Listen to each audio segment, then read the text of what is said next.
Hello, everyone, and welcome back to the podcast. I'm your host, Joe Toon Love. Thank you for joining me today for your Nxt Great American Bash Night 2 review. It was a little tricky to get on the podcast today, having some technical difficulties, but it's all good. Everything's working now. And people said that they're not countering AEW. That's what they said. Well, that's false. That is false. Nonetheless, this was a good show. This was a quality show. Um, had some good moments, had some bad moments. Uh, of course, headlined by Adam Cole, Keith Lee, winner take all. Uh, get into all that and more. So let's get into a review now, shall we? So the show started off with street fight between Candice Larae and Mia Yim. This one got started in a hurry as Candice Larae.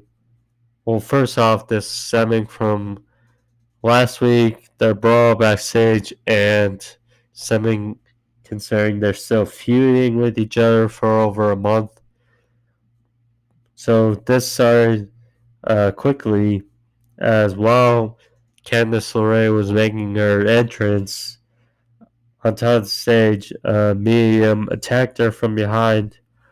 And what you love about a street fight in NXT compared to WWE is, of course, they're not in their ring gear.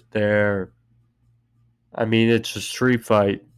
They're in like regular clothes. That's one little aspect of a street fight that you love to see and makes it look different.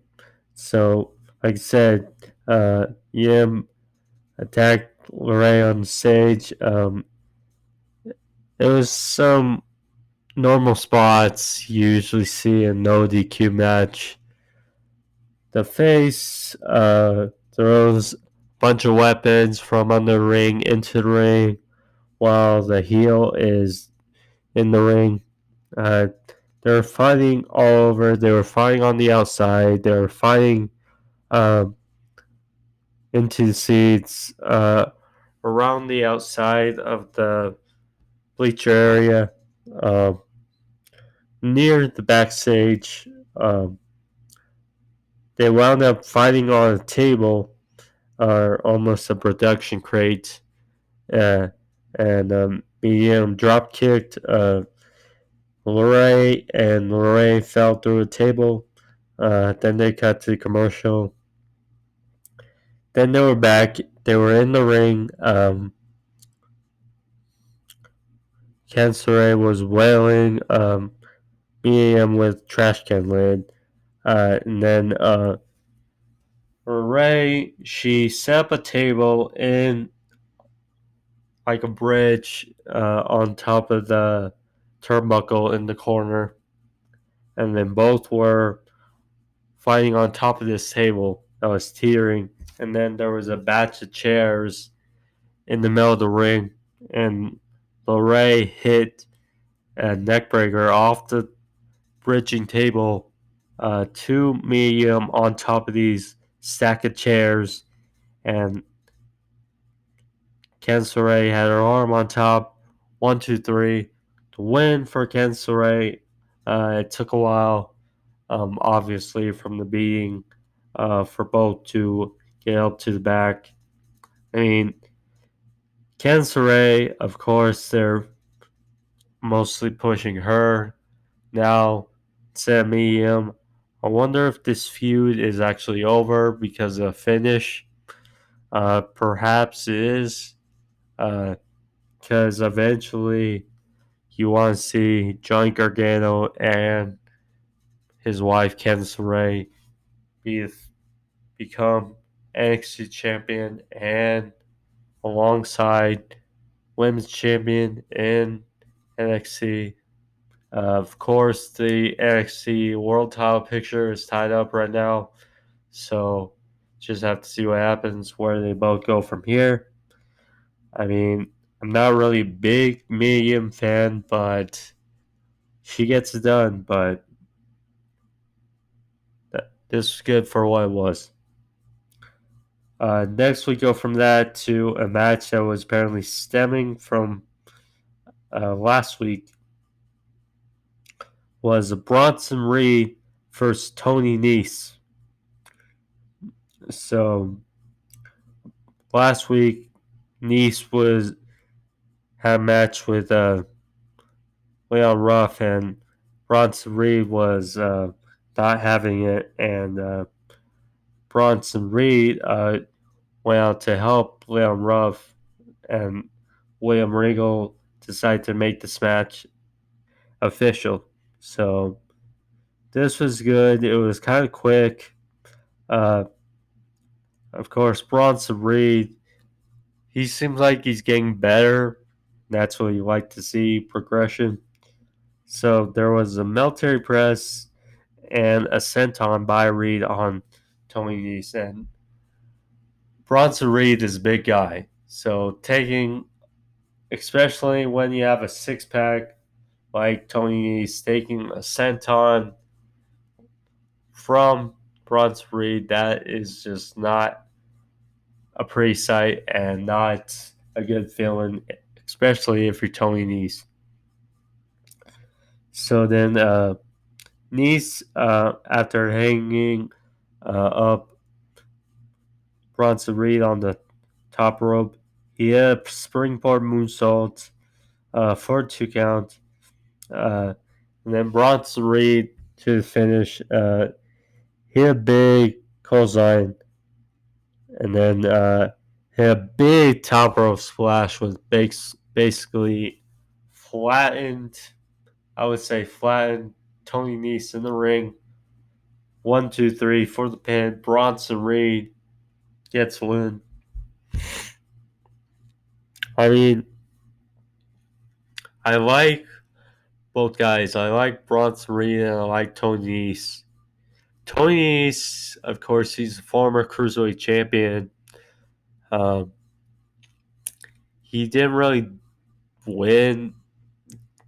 do anything in the Cruiserweight round robin tournament. So he's kind of just there. I mean, with assuming Vince McMahon is putting more ideas in NXT, or at least some main roster points, I wouldn't be surprised guys like Tony Nese, the Cruiserweights, are not getting much love. And Bronson Reed, of course, Australian strong style. He's getting better. That's what you like to see. I mean, he had a solid match for his Karrion Kross, and this year against Tony Nese, he did what he had to do. So good on Bronson Reed's part. Next, we got a little vignette of Mercedes Martinez documenting her return. She's going to return later in the show, which we saw against Santana Garrett. So that was cool. And speaking of main roster ideas, this Robert Stone segment, it was kind of funny but kind of lame. I mean, so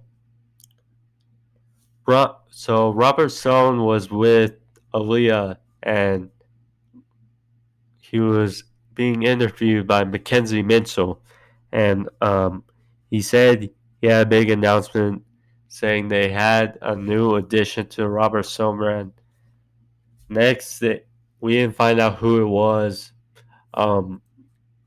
So they came across Shotzi Blackheart in her little tank, and Robert Stone said the Robert Stone brand is getting better and better. It's on fire. So he asked Shotzi uh, to join, and Shotzi was like, "Yeah, it's in a dumpster fire," and she was like, "No." And Rob Stone kept asking her, and he had a cup of, I assume, coffee or water in his hand, and he threw it behind him, behind his shoulder, which, if it's so, it's bad luck.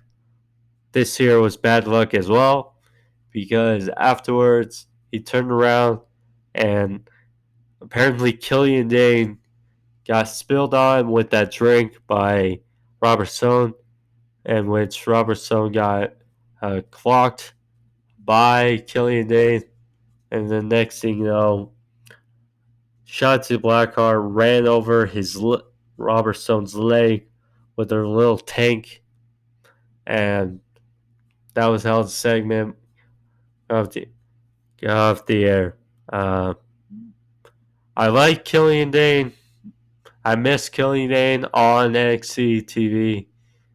While he hasn't done much, uh, he could certainly factor in the North American title picture, uh, especially considering, well, after everything concludes in the coming weeks.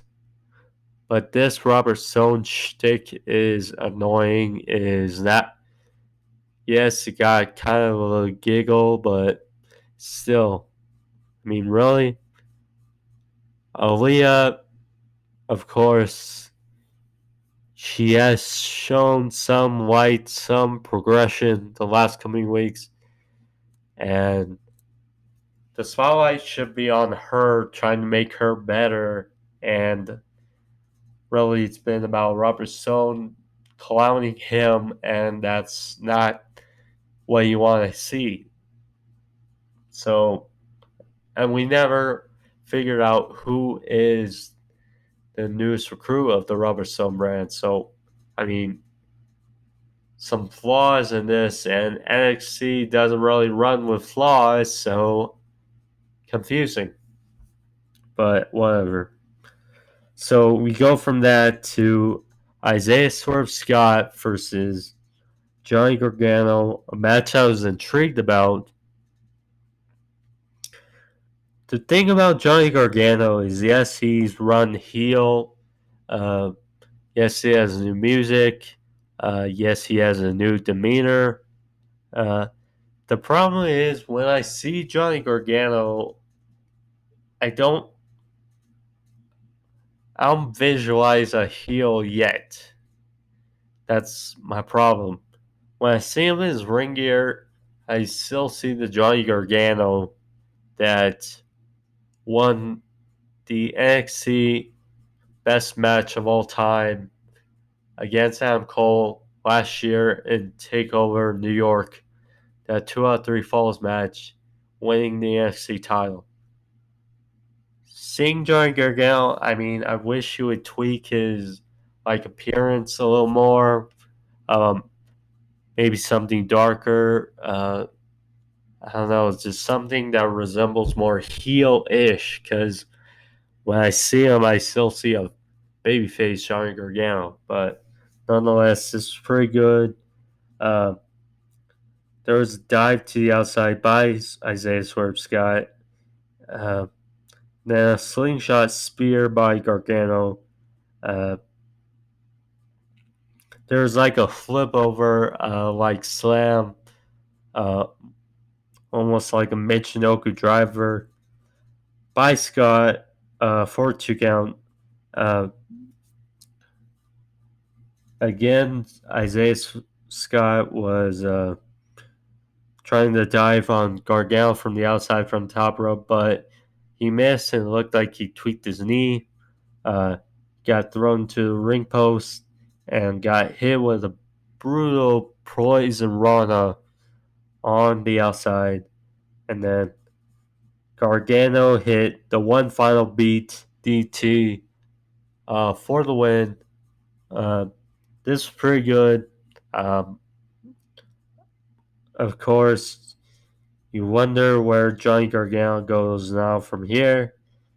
Because now, well, the NXT title picture is tied up, as well as the women's title picture for his wife Candice Larae. But this is good nonetheless. I wish it would show more Zay Swerve Scott because he's very talented, uh, but he's kind of underrated right now and flying under the radar. So next week they announced Tegan Knox will get her title shot against Io Shirai for the women's title. So should be interesting. Does Tegan Knox finally get her moment in the sun? Uh, Maybe. I'm not sure.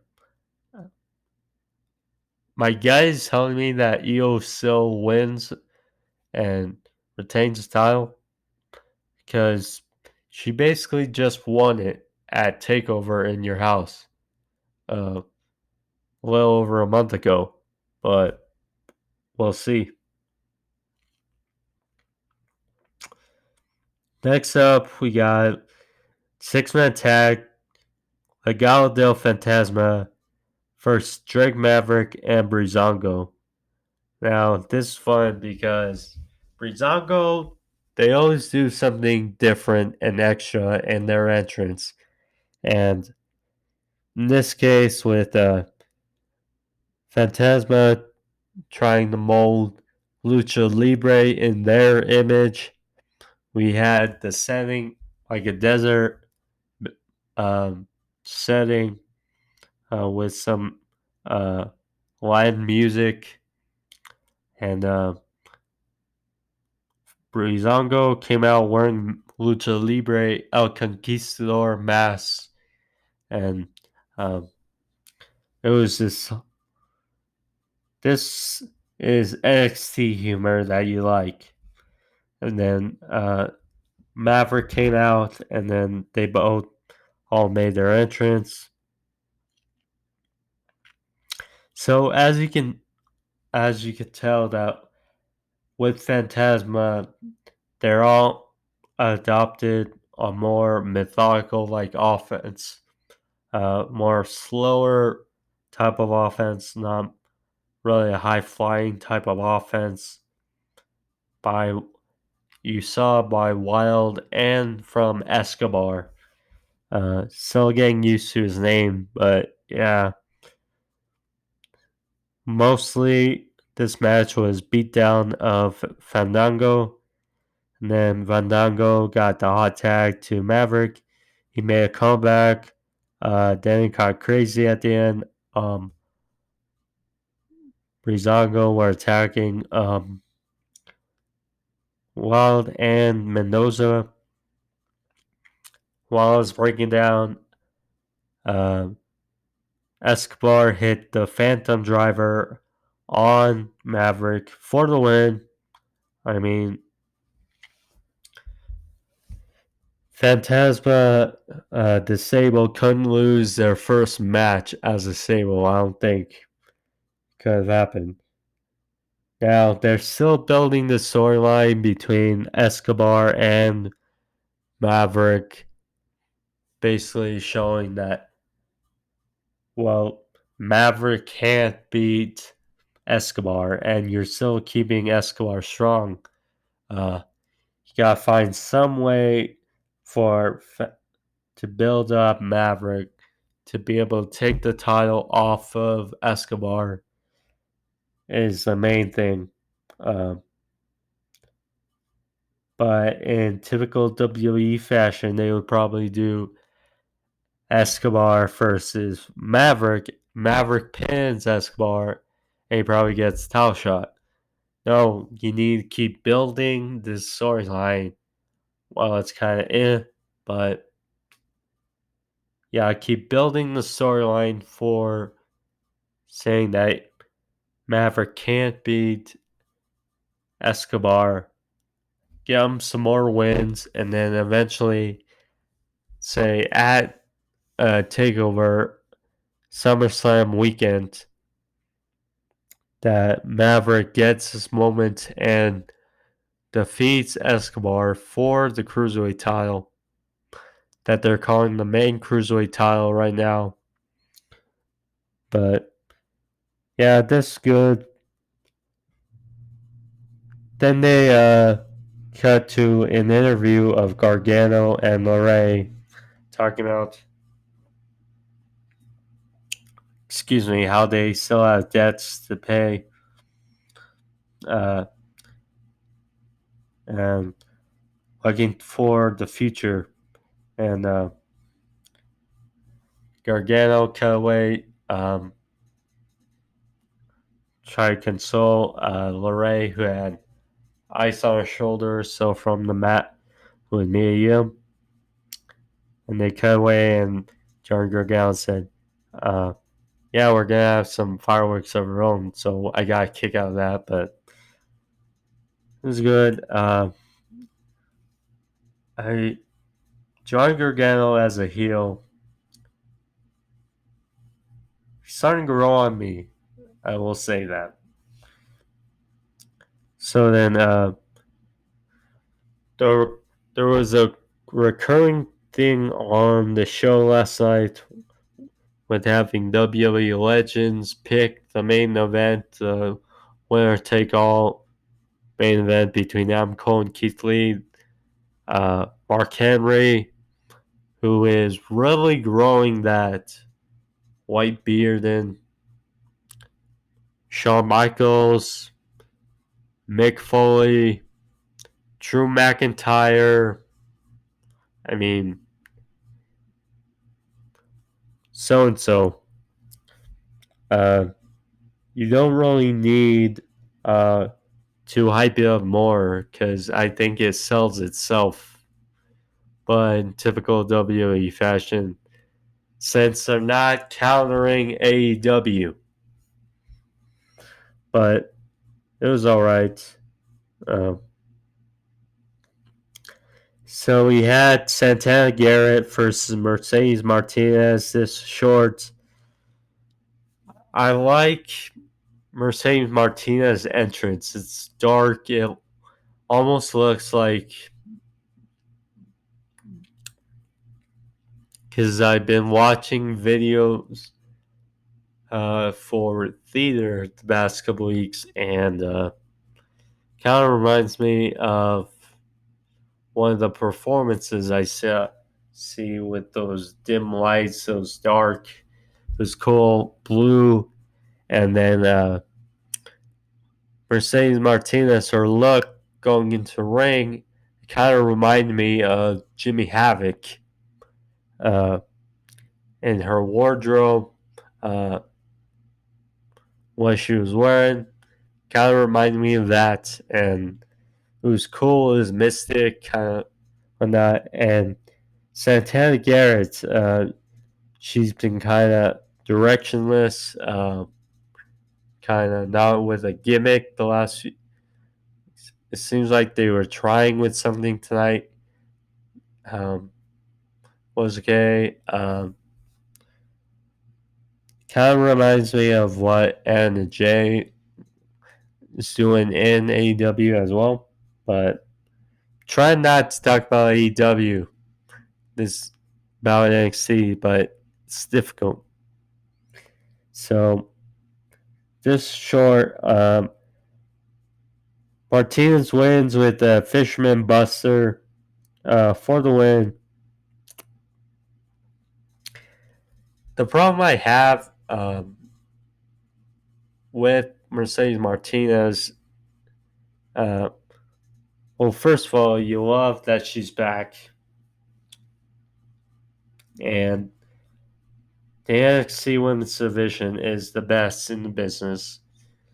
But the problem I have is with... So, Vince McMahon, WWE, does not want to book Shayna Baszler properly. And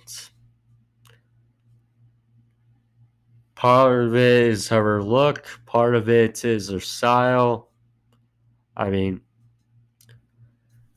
what I worry about is if they can't book Shayna Baszler properly, How the hell are they going to book Mercedes Martinez properly on the main roster? I have faith in NXT to book Mercedes Martinez properly. They booked Shayna Baszler properly. It's just, I worry. And here's another thing, just for pro wrestling fans that are watching me right now that are wondering why I don't cover Raw or SmackDown and I limit my pro wrestling content to just NXT and AEW. Now, occasionally I'll probably cover New Japan when they come back. Uh, well, they have come back, but if something comes up, I'll probably talk about them as well. But the reason why I don't cover Raw and SmackDown and just cover AEW and NXT is simple: the booking. And on AEW and NXT, I feel glad. I feel good. I don't have to rant. And that's not what I want to do on this podcast. I don't want to have to rant. I want to talk about what I want to talk about. I want to bring news. I want to talk about reviews, sports, and pro wrestling and feel good about it. I don't want to have to come on here and rant about something that is going wrong when Raw and SmackDown are in the dust, uh, doing all the wrong things. Well, mostly wrong. They do something right here and there, but all the NXT talent that has come in onto the main roster and has been not used properly because of, say, how they look or, say, um, how they wrestle. I mean, I just don't like it. And that's how I'll say it. That's all I'll say on the matter. So then we got a little vignette to Damon Priest calling out Cram and Grimes. Talked about how Grimes, his aspirations to be the number one contender for the NXT title. And Damon Priest said those aspirations are cut short. And he's challenging Grimes next week, mano a mano, fair share match on the level playing field. So we're getting that next week. Should be interesting. Priest versus Grimes again. I mean, can't really complain. I like Priest and I like Grimes, but they're flowing around what's next for both. It's just, I can't wait to see the match next week, but curious where they go with them after. So now we get to the main event. That was spoiled last week.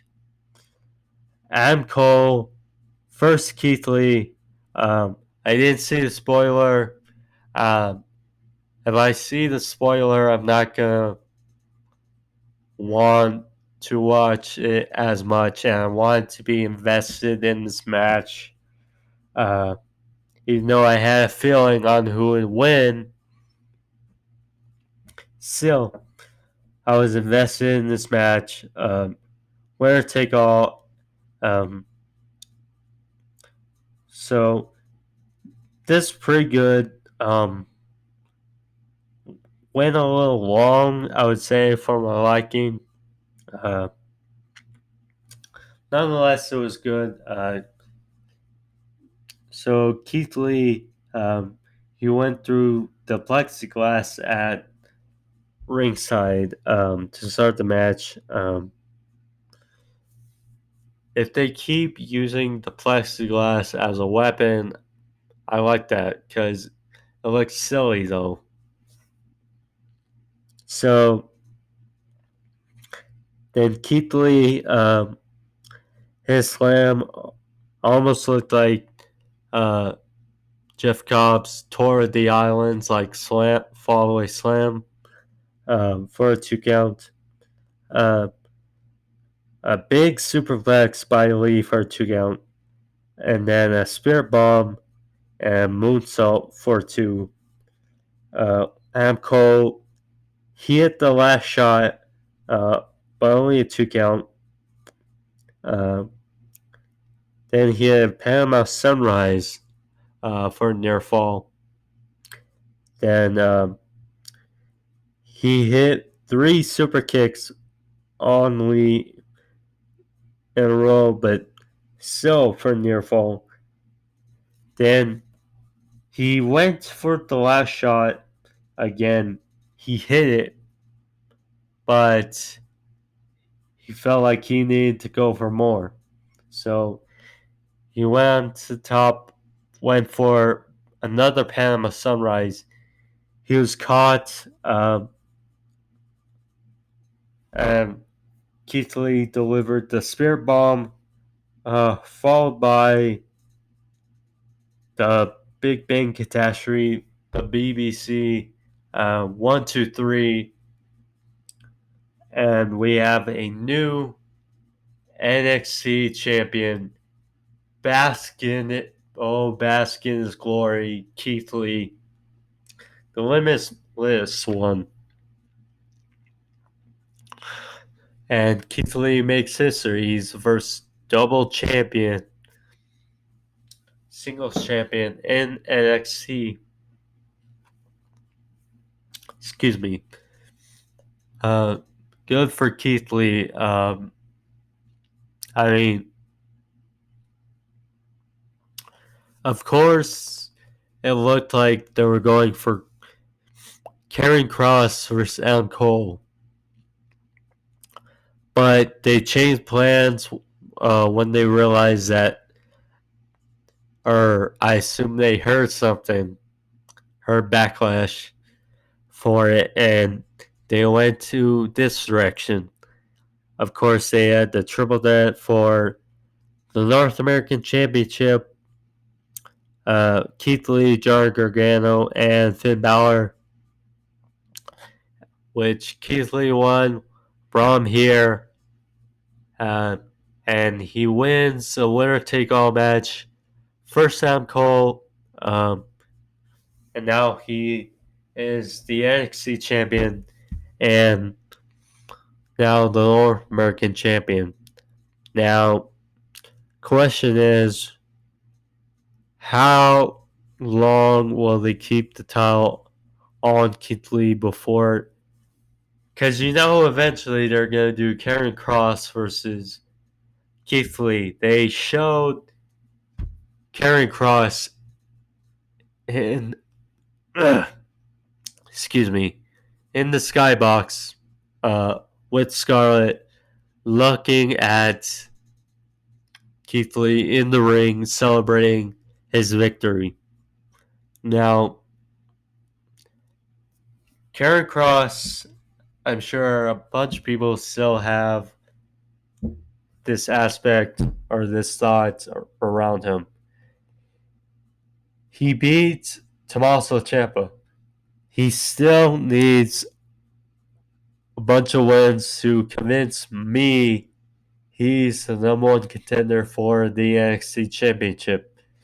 He just arrived. Of course, they got backlash for it, and they changed plans, which, I mean, is the right decision. I originally thought that, well, Johnny Gargano should have won at TakeOver Your House, winning the North American Championship. And then you build up Keith Lee, and you have Keith Lee take the title from Adam Cole at TakeOver SummerSlam weekend. Of course, they didn't do that. With Fyter Fest happening on July 8th, they built this up as winner take all to compete, and they had this match. Now, does it feel? Well, yes, I'm happy for Keith Lee. He finally is the NXT champion after what he went through last year, um, up and down last year, to winning the North American Championship in January from Roger Strong to now winning against Adam Cole. I'm happy for him, but the problem is it's kind of on borrowed time because eventually they're going to give the title to Cross. Um, does it happen? SummerSlam weekend? Maybe, but I mean, Keith Lee, you want to give him some type of reign, I think. Well, because here's the thing. You have Cross take the title off of Keith Lee. Keith Lee is still the North American champion. So, I mean, how long can he be that double champion? I guess. Now I'm asking myself. But, I mean, it's a bunch of mixed feelings. That's what I'm trying to get to. That's what I'm struggling about thinking. It's like, how long can Keith Lee be NXT champion? I mean, you could do a rematch with Adam Cole, but then who does? Well, Cross eventually has to beat some other contenders in order to beat Keith Lee. That's my opinion. That's many people's opinion. Excuse me. But we'll just have to see what it actually does in the next few weeks. But nonetheless, so that was the review. Like I said, quality show, and pretty good matches, furthering storylines. Next week, of course, we got Tegan Knox versus Io Shirai for the women's title. We got Cameron Grimes versus Damian Priest. Two interesting matches, of course. We'll probably get a celebration for Keith Lee. We'll probably get something from Adam Cole. Here's the other thing I will say. I worry about the Undisputed Era now because they are without gold now. Their prophecy that they fulfilled late last year is gone because Bobby Fish and Kyle O'Reilly lost the titles to the Broserweights. Keith Lee took the North American Championship and the NXT Championship, both from Undisputed Era. So I worry about Undisputed Era. Now, I'm still not sure where Adam Cole's contract is. Whether it's true that it expires in the summer, or he's resigned. I'm still not sure, but if Adam Cole is not featured prominently on WWE television, that's a crime. That's just a crime. Same with the Undisputed Era. Anyway, that's all I'll say. So that was the review. Like I said, good show, right outcome, you could say. And of course, Mercedes Martinez, welcome back, and pretty good matches. Hope you guys enjoyed it. Sorry it took a little wait. Had some technical difficulties trying to set up my equipment for today, but still brought to you this review. And I'll be back Monday with my another episode for the sports overview of topics. Got a lot to go over, including the Chiefs, Patrick Mahomes, and of course some MLB news and UFC 251 review. So with that, thank you all for joining me. I made Joe 2 in Love. Like and subscribe, and I'll see you guys back on Monday.